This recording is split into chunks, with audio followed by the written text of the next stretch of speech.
વડોદરા શહેર highway number 48 Jhabua ગામ પાસે બાઇક સવાર રેલવેના કર્મચારીઓને ગંભીર પ્રકારનો અકસ્માત નડ્યો હતો। 2025ની રાત અને 2026ની શરૂઆત વેળાએ જ દુઃખદ ઘટના વડોદરા શહેરમાં બની। રેલવે કર્મચારીઓ વર્ણામા રેલવે સ્ટેશન ખાતેથી વડોદરા પોતાની ડ્યુટી પૂરી કરી ઘર તરફ જઈ રહ્યા હતા। તે સમયે જાંબુઆ ગામ પાસે હાઈવે નંબર 48 ઉપર કોઈ અજાણ્યા વાહન ચાલક દ્વારા તેમને ટક્કર મારીને અકસ્માત સર્જી નાસી છૂટ્યો હતો। આ અકસ્માત એટલો ગંભીર પ્રકારનો હતો કે બંને યુવાનો ટક્કર વાગતા જ બાજુમાં ખાડામાં જઈને પડી ગયા હતા અને એક યુવાને કે જેનું નામ વિદ્યાચરણસિંહ ઘટનાસ્થળે પોતાનો જીવ ગુમાવ્યો અને અન્ય યુવાન કે જેનું નામ ગૌરવ જેને સારવાર માટે રેલવે હોસ્પિટલ મોકલી આપવામાં આવ્યો।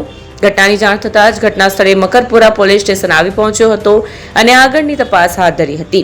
ખાડામાં પડેલ યુવાનના મૃતદેહને બહાર કાઢી હોસ્પિટલ મોકલી આપવામાં આવ્યો હતો।